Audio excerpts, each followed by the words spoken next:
Bueno, aquí tenemos la actividad número 4, en la cápsula número 3.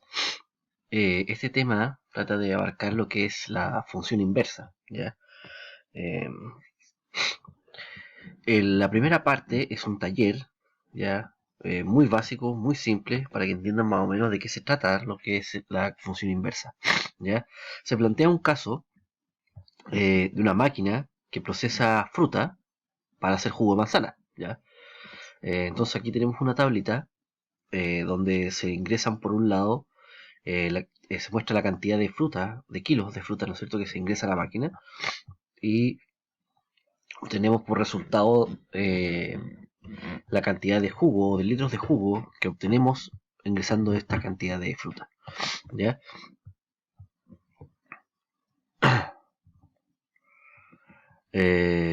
Lo que sabemos es que por cada 2 kilos de manzana obtengo un litro de jugo. Entonces, por 2 kilos de manzana tengo un litro de jugo, por 1 kilo de manzana tendré medio litro, y así, ¿no es cierto?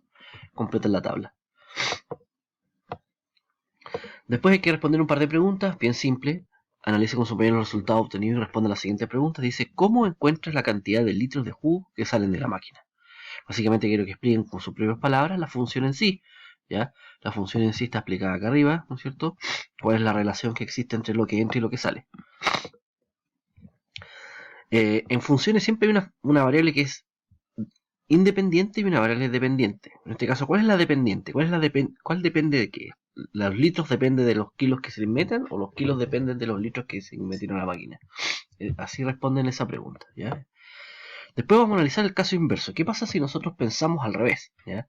El dueño de la empresa de jugo necesita saber cuántos kilos de manzana necesitará para asegurar una cierta cantidad de producción de jugo. Por ejemplo, ¿cuántas manzanas necesitará si necesita entregar 20 litros de jugo? ¿Ya? Entonces, en este caso, aquí tenemos la cantidad de litros que necesitaría él. Entonces, él necesita identificar cuántos kilos necesita de manzanas para asegurar la entrega de estos litros de jugo de manzana, ¿ya? Si se dan cuenta, ya en este momento estamos pensando en el caso inverso, como dice aquí, ¿ya? Tenemos el caso inverso, ¿ya? Entonces, eso tiene un poco de relación con lo que es la función inversa, ¿ya? Analice con su compañero los resultados obtenidos y responda a las siguientes preguntas. ¿Cómo se encuentra la cantidad de kilos que necesita de manzana? ¿Cuál es la variable dependiente ahora? Y después vamos a elaborar una conclusión. ¿Cambió la función según el punto de vista planteado? Eh, Cuando ustedes respondan a estas preguntas, van a ver que en este caso, para un caso, probablemente van a tener que multiplicar y en otro caso van a tener que dividir. Así que esa respuesta con fundamento matemático y utilizando el lenguaje matemático, por favor, tiene que quedar clarita, lo más clara posible aquí en la parte de la conclusión, ¿ya? Esa es la primera parte, ¿ya? En el fondo, ¿qué es lo que nos vamos a ir encontrando? Porque aquí viene un resumen un poco antes de la actividad número 5, hay un resumen que quiero explicar igual, un poco sobre los conceptos de función inversa. Por ejemplo, ¿qué nos dice aquí en el libro de matemáticas? Este es un cuadro que saqué del libro de matemáticas. Dice, si f de x es una función tal que cada elemento de un conjunto A le asigna en el conjunto elemento B, o sea, el conjunto A sería la cantidad de fruta que le mete una máquina, y eso me da un resultado que sería el conjunto B, la cantidad de litros. G de x es una función que realiza el proceso contrario, es decir, que a cada elemento del conjunto B, o sea, del jugo, se le asigna un elemento de origen del conjunto A, que sería la cantidad de frutas, ¿ya? Es decir, y aquí está lo importante, se conservan los pares de elementos relacionados. Se conservan, ¿ya? Esa relación entre el resultado de una, cómo influye en la otra, se mantiene. Entonces se dice que f de x es una función inversa de g de x y se puede designar como f de menos 1 x, ¿ya? Al colocarle ese superíndice menos 1, estamos asegurando de que es la función inversa de f de x, ¿ya? Eso que quede clarito, ¿ya? Es un poco con la nomenclatura matemática. Dada una función f de x, su función inversa f de menos 1x, ¿cierto? Que es la inversa, existe cuando se cumple que a cada elemento del recorrido le corresponde una única preimagen y también que su recorrido coincide con el codominio. En un ejemplo bien básico, aquí tenemos una tablita como la del jugo, ¿no es cierto? Tenemos x la variable independiente y la variable dependiente, por cada valor de x, en este caso por ese valor a, obtengo un resultado d. Por cada valor b que le meto, voy a obtener e. O sea, aquí tenemos distintas cantidades de kilos de fruta, obtengo distintas cantidades de litros de jugo. Eso tienen que entenderlo así. Cuando son letras, ustedes tienen que le pueden asignar alguna característica para poder entenderlo de mejor forma, pero de eso se trata. Por eso colocamos el ejemplo anterior del jugo de fruta.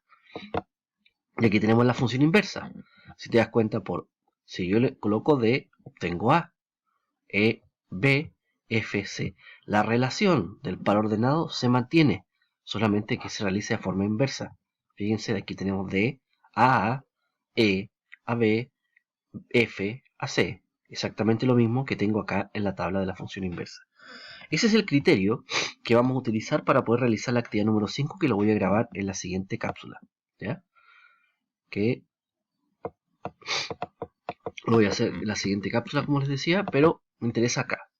¿Cómo yo puedo obtener gráficamente una función inversa? Bueno, lo que tenemos acá en rojo es una función exponencial. Ustedes la conocen, ¿ya?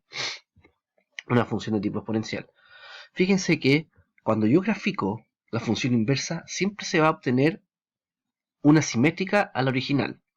De hecho, es como si fuera una reflexión en un espejo de la función x igual a y. X igual a y es una recta que pasa ahí, ¿viste? 1, 1, 2, 2, 3, 3, menos 2, menos 2. ¿Viste? El valor de x es igual al valor de y. Sobre esta recta se genera el espejo y básicamente se refleja esta sobre la inversa. La original sobre la inversa. Eso es lo que está escrito acá. Gráficamente, las curvas que representan una función y su función inversa son simétricas respecto a la recta de la ecuación y es igual a x. En términos de sus coordenadas, se intercambian sus valores. Esa es la clave. En términos de sus coordenadas, se intercambian los valores. Es decir, si los puntos de f de x son a, b, entonces los de la función inversa, f de menos 1x, serán b, a. Esa es la clave. En términos de su coordenada se intercambian los valores. ¿Ya? Es lo mismo que vimos aquí en el ejemplo con letras. ¿Ya? Ese es el criterio que hay que utilizar para hacer la actividad siguiente.